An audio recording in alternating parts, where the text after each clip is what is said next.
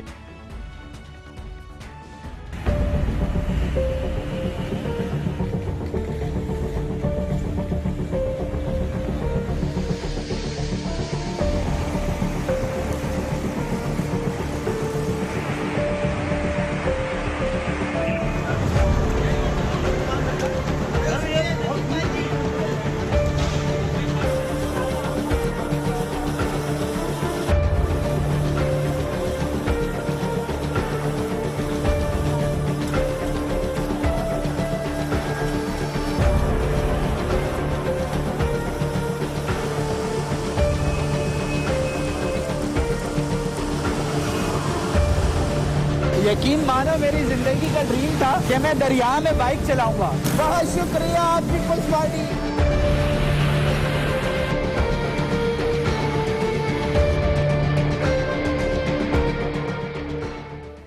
یہ ہے وہ شہر، ایک بار پھر یاد دلائیں، جو سندھ کے خزانے میں اس کے جو ٹیکسز جمع ہوتے ہیں 95% شہر کراچی دیتا ہے۔ یہ وہ شہر ہے جہاں پر حکومت ہے پاکستان پیپلز پارٹی کے پچھلی 12 سال سے، اور یہ دارالحکومت ہے سندھ کا، جہاں پہ پاکستان پیپلز پارٹی کی 40 سال میں 5ویں بار حکومت ہے۔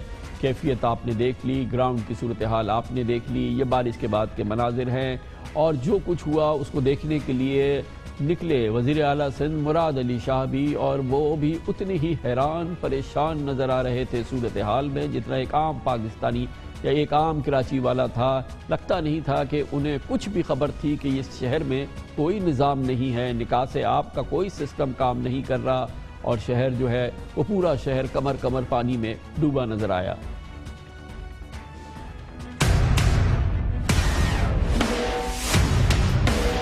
شارع فیصل چل رہی ہے، دیکھیں ٹریفک چل رہی ہے، ٹریفک چل رہی ہے، ٹریفک چل رہی ہے۔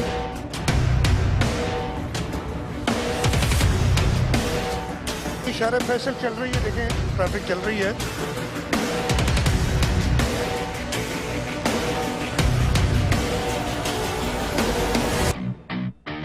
شارع فیصل پہ جہاں جہاں ڈرینیج کے ایشوز ابھی ہیں وہ میں دیکھ رہا ہوں۔ شارع فیصل پھر بھی چل رہی ہے، دیکھیں ٹریفک چل رہی ہے، ٹریفک چل رہی ہے، ٹریفک چل رہی ہے۔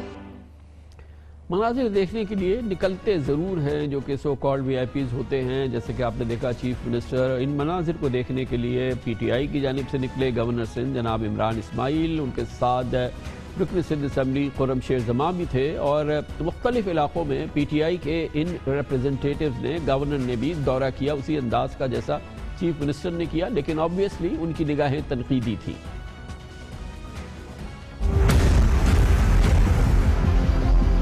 غیر معمولی نوعیت کی بارش ہے، مشترکہ کوشش ہو رہی ہے ایک کمیٹی کے ذریعے کراچی میں صفائی کے معاملات کو، کراچی کے پروجیکٹس کو دیکھا جائے۔ جو پاکستان کی اکنامی کا 65% حصہ جو شہر دیتا ہے، اس کی حالت یہ ہو کہ اس کے ندی نالے بیچ دیے جائیں، ان کو بند کر دیا جائے، اور بارش میں لوگوں کی زندگیوں کو تہس نہس کر دیا جائے، 4-4 فٹ پانی میں لوگ ڈوب رہے ہوں، اور ہم اپنے مست انداز میں کہتے رہیں کہ یہ نکل جائے گا پانی، کوئی مسئلہ نہیں ہے۔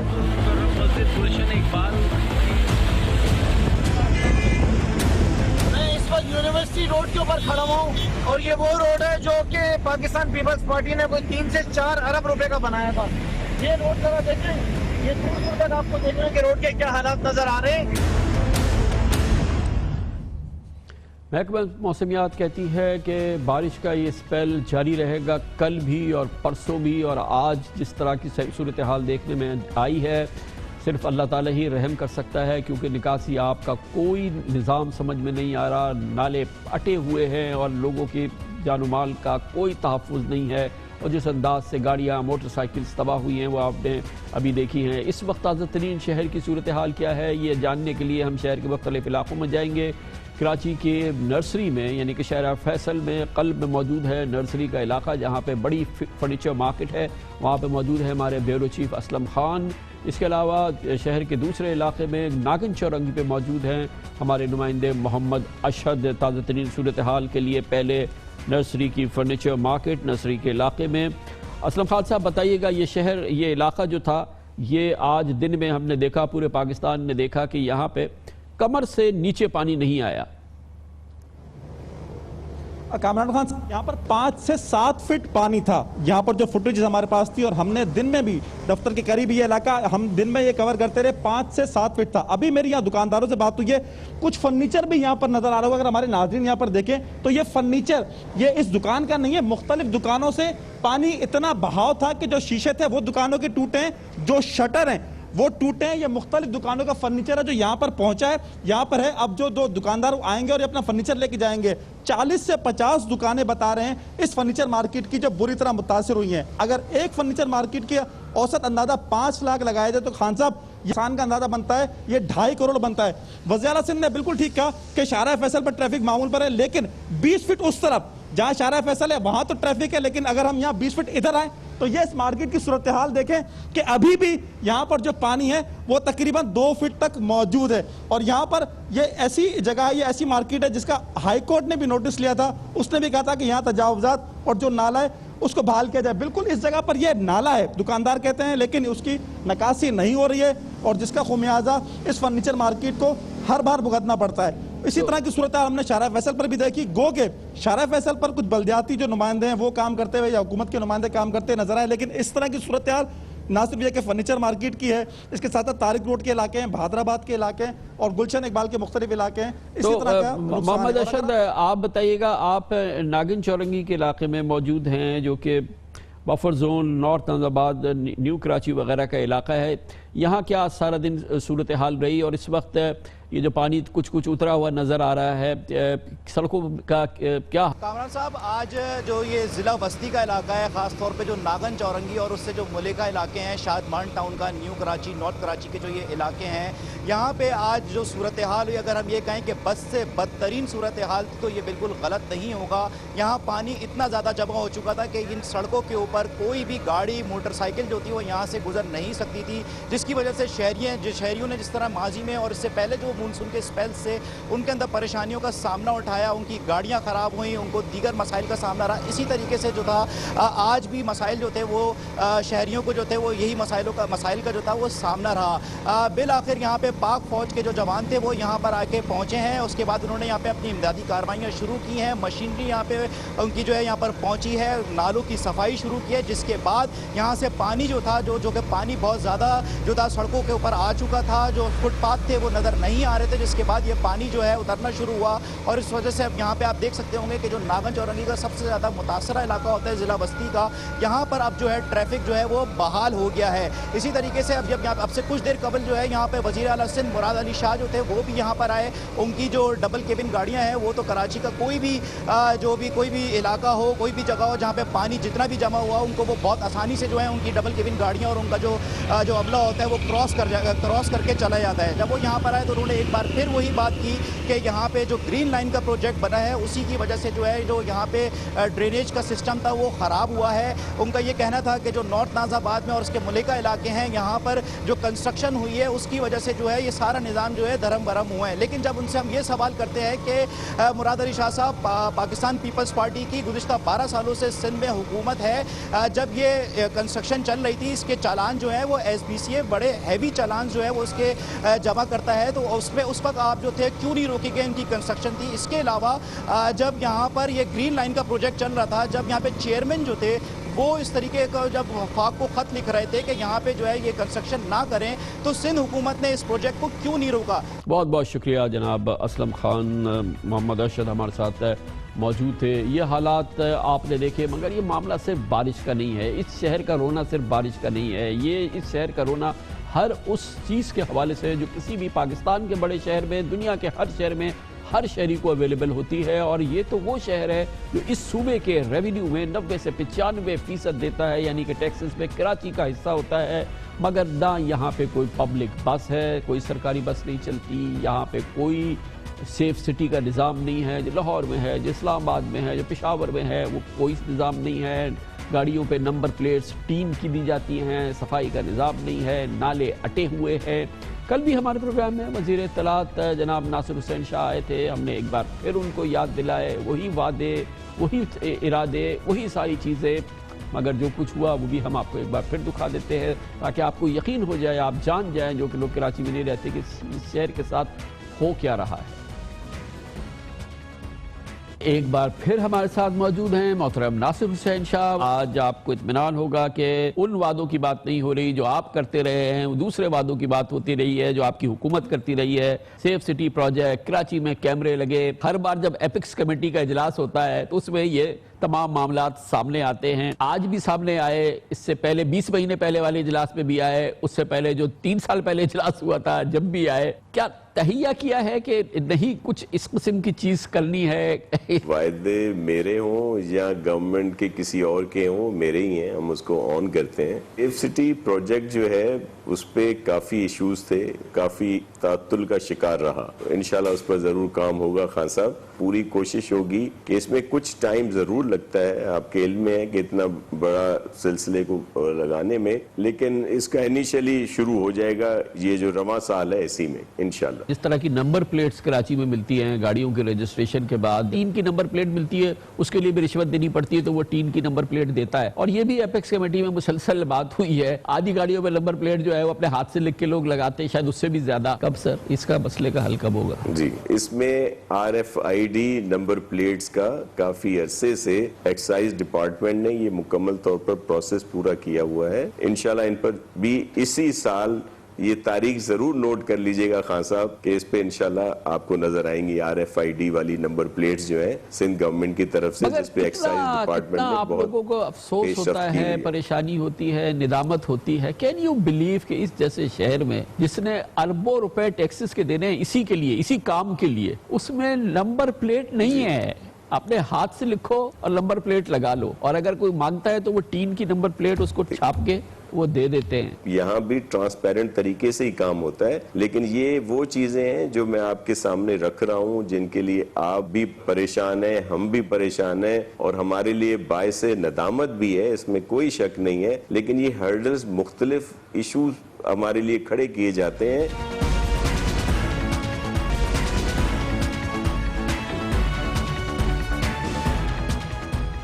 کراچی کی بدترین اور یتیمی صورتحال جو کہ پورا پاکستان، پوری دنیا دیکھتی ہے، روزانہ کی بنیاد پہ دیکھتی ہے، اس کی ایک بڑی وجہ وہ کرپشن ہے جس کا راج ہے یہاں پر اور پورے سندھ میں۔ اب صورتحال یہ ہے کہ ایک بار پھر نیب پوری قوت سے سندھ حکومت کی کرپشن کے خلاف گھیرا تنگ کرتا ہوا نظر آ رہا ہے۔ سندھ میں پیپلز پارٹی کا شاید ہی کوئی اکا دکا رہنما ڈھونڈنے سے ملے جو نیب کی کرپشن کی تحقیقات سے بچا ہو، جبکہ سندھ کے بیوروکریٹ سیاسی آقاؤں کے سہولت کار بنے رہے۔ انہوں نے اپنی تجوریاں بھری اور اس وقت زرداری صاحب، فریال تالپور، خورشید شاہ نیب کیسز میں گرفتار ہیں۔ وزیر اعلیٰ سندھ مراد علی شاہ کے خلاف 5 ریفرنسز بالکل ریڈی ہیں، جن میں سندھ روشن پروگرام، ٹھٹا شوگر مل، سستے داموں فروخت، اور اس کے علاوہ نوری آباد پاور پلانٹس، بیمار صنعتیں اور شوگرز پہ سبسڈی، غریب کاشتکاروں کے نام پر ٹریکٹر سبسڈی اور کے تقریباً 19 ارب روپے گندم اسکینڈل شامل ہیں۔ یہ صرف وہ معاملات ہیں جو کہ وزیر اعلیٰ مراد علی شاہ کے حوالے سے ہیں، اور نیب کیسز میں جناب آصف علی زرداری گرفتار ہو چکے تھے، لیکن ابھی فی الحال وہ رہا ہیں۔ فریال تالپور بھی اس وقت ضمانت پر ہیں۔ پیپلز پارٹی کی سندھ حکومت کے 12 برسوں کے دوران سیاستدانوں کے ساتھ بیوروکریٹس نے جس انداز کی کرپشن کی وہ بھی کہیں اس کا ریکارڈ نہیں ملتا۔ کل اس سلسلے میں ایک اور بڑی ڈیولپمنٹ ہوئی جب سندھ ہائی کورٹ میں سیکرٹری بلدیات حکومت سندھ روشن شیخ، سابق ایڈمنسٹریٹر کراچی لالا فضل الرحمان سمیت 10 ملزمان ضمانت مسترد ہونے پر گرفتار ہو گئے۔ آج احتساب عدالت نے ان کے ریمانڈ لے لیے۔ سندھ میں جو بیوروکریسی کے حوالے سے نیب کیسز ہیں وہ ایک ریکارڈ ہے اور انبلیویبل صورتحال ہے، اور اس کی وجہ یہ ہے کہ سندھ میں جس انداز کی کرپشن دیکھنے میں آئی، خاص طور پہ پچھلے 12 سال میں، اس کا کوئی ریکارڈ نہیں ملتا۔ 6 سابق چیف سیکرٹریز فضل الرحمان، غلام علی شاہ پاشا، عبدالسبحان میمن، راجہ محمد عباس، محمد صدیق میمن اور رضوان میمن کے خلاف اربوں روپے کرپشن میں سہولت کاری کے نیب کیسز ہیں۔ 4 سابق چیف سیکرٹریز نے نیب کی گرفتاری سے بچنے کے لیے ضمانت قبل از گرفتاری کرا رکھی ہے۔ صوبائی محکمہ لینڈ یوٹیلائزیشن کرپشن میں کافی زرخیز ہے۔ اس کے 3 سابق سیکرٹریز غلام مصطفیٰ آفتاب میمن اور دانش سعید کراچی میں 50 ارب روپے سے زائد مالیت کی 400 ایکڑ سے زائد سرکاری زمینوں کی غیر قانونی الاٹمنٹ کے کیسز میں نیب اور اینٹی کرپشن کے ہاتھوں گرفتار ہو چکے ہیں۔ موجودہ سیکرٹری لینڈ یوٹیلائزیشن اعجاز بلوچ بھی نیب ریفرنس میں ضمانت پر ہیں۔ سابق ڈی جی پارکس لیاقت قائم خانی کے گھر 12 ارب روپے، 8 قیمتی گاڑیاں، ہیرے جواہرات، سونے کے زیورات بھی برآمد ہوئے تھے۔ لیاقت قائم خانی تاحال نیب کی تحویل میں ہے۔ کراچی میں اربوں روپے مالیت کی غیر قانونی تعمیرات کی کرپشن کے 4 ریفرنسز میں نیب کو مطلوب سندھ بلڈنگ کنٹرول اتھارٹی کے سابق ڈی جی منظور قادر کاکا کینیڈا فرار ہیں۔ 2 سابق ڈی جیز آغا مقصود عباس نے کرپشن کیسز میں عبوری ضمانت لے رکھی ہے، جبکہ ظفر احسن کو سپریم کورٹ کے حکم پر عہدے سے ہٹایا گیا۔ سابق senior member board of revenue Muhammad Hussain, secretary انسانی حقوق بدر جمیل میندرو، سابق سیکرٹری بلدیات رمضان آوان، سابق ڈی جی کے ڈی اے سمیع صدیقی اور سابق چیف میونسپل کمشنر کے ایم سی متانت علی خان مختلف نیب کیسز میں گرفتاری سے بچنے کے لیے ضمانت قبل از گرفتاری پر ہیں۔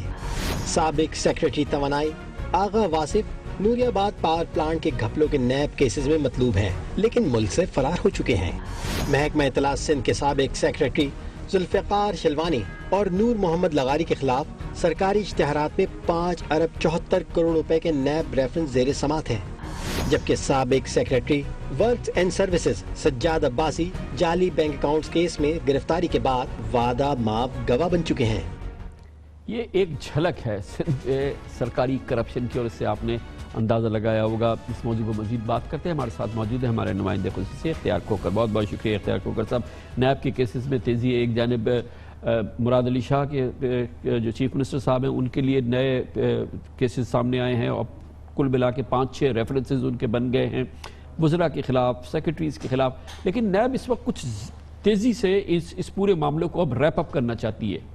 جی خان صاحب، ایسے ہی لگ رہا ہے کہ جس طرح سے یہ گرفتاریاں ہو رہی ہیں اور جس طرح سے یہ خاص طور پہ پیشیاں جو ہیں ان میں تیزی آ گئی ہے، مراد علی شاہ صاحب کی جو پیشیاں ہیں نیب میں اس میں تیزی آ گئی ہے، اور ہماری اطلاع یہ ہے کہ نیب سندھ جو ہے کراچی، نیب کراچی میں تقریباً 3 ریفرنسز جو ہے وہ ریڈی ہیں، وہ جو آئندہ دنوں میں سامنے آنے ہیں، وہ کچھ گرفتاریاں بھی ہونے والی ہیں۔ اچھا یہ بتائیں کہ یہ تمام جو کیسز ہیں ان کا تعلق مختلف پروجیکٹ سے ہے، جیسے روشن سندھ پروگرام ہے یا نوری آباد پاور پروجیکٹ ہے یا دوسرے کئی پروجیکٹ، ہر کیس کے ساتھ ایک پروجیکٹ جڑا ہوا ہے۔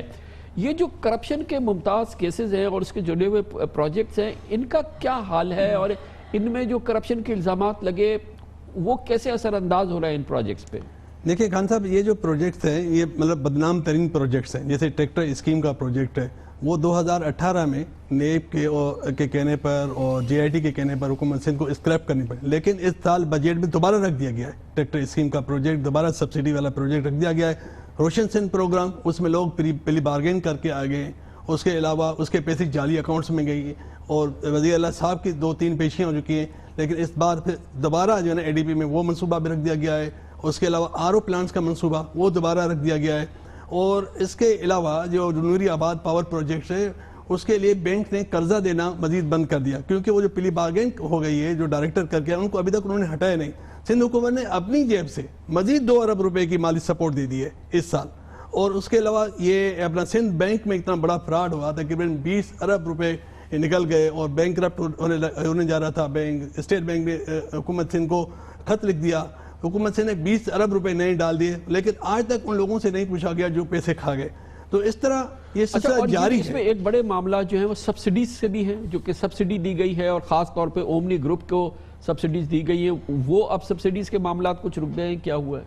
خان صاحب دیکھیں، سبسڈیز کا معاملہ ایک تو وہ تھا ٹریکٹر اسکیم کا، جیسے میں نے آپ کو بتایا کہ ٹریکٹر کے نام پر اومنی کو سبسڈی دی گئی، وہ دوبارہ اے ڈی پی میں شامل کر دیا گیا۔ پچھلے دنوں صوبائی کابینہ سے منظوری لے کر کیپٹیو پاور پروجیکٹس کو جو سبسڈی سندھ حکومت دے رہی تھی وہ بھی نیب کے کہنے پر، جے آئی ڈی کے کہنے پر روک دی گئی تھی۔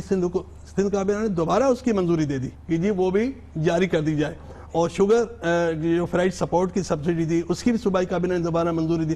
تو وہ سبسڈیز کا سلسلہ جو ہے وہ بھی جاری ہے. اور اس کے علاوہ جو افسران جن کے خلاف کیسز ہیں ان میں بھی کئی افسران ابھی تک پوسٹوں پر ہیں. جیسے اب سیکٹری ایل یو ہے اعجاز بلوچ, اس کے خلاف 2 ریفرنسز زیر سماعت ہیں. اور سب سے زیادہ ریفرنسز زمینوں کے ایل یو ڈپارٹمنٹ کے, اس کو سیکٹری ایل یو لگایا ہوا ہے.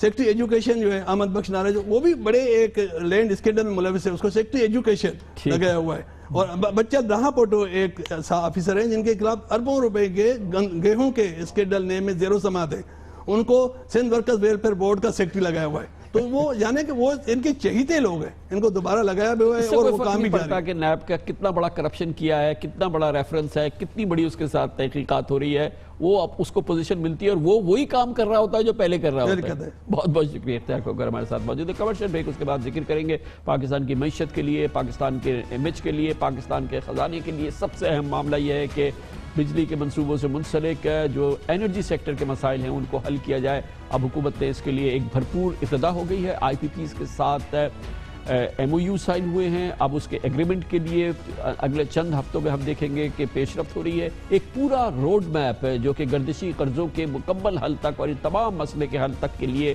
حکومت کا تیار ہو چکا ہے. اب اس پہ عمل درآمد شروع ہو گیا ہے. اس کی پوری تفصیلات سے پہلی بار ہم شیئر کریں گے. ہمارے ذریعے پاکستانیوں تک پہنچے گی. وزیر اعظم کے معاون خصوصی برائے پاور شہزاد سید قاسم ہمارے ساتھ ہوں گے ایک چھوٹے سے وقفے کے بعد.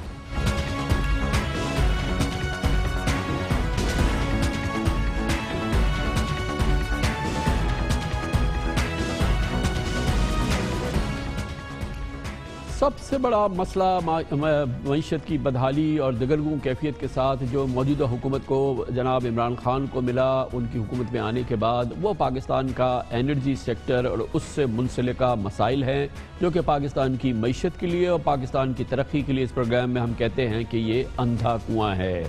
یہ بہت بڑے مسئلے, بہت ہی گھمبیر معاملات ہیں اور اس کا اندازہ آپ اس بات سے لگائیں کہ اس کی وجہ سے اس وقت پاکستان کے گردشی قرضے تقریباً 2200 ارب روپے ہو چکے ہیں.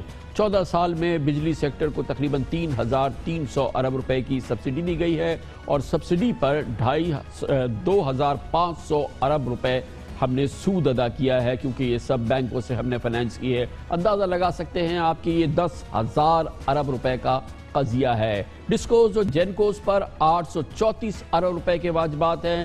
مجموعی سالانہ کیپیسٹی پیمنٹ جو کہ ہم آئی پی پیز کو کرتے ہیں 1045 ارب روپے ہے. 720 ارب روپے حکومتی اور سی پیک پاور پلانٹس کی کیپیسٹی پیمنٹ ہے.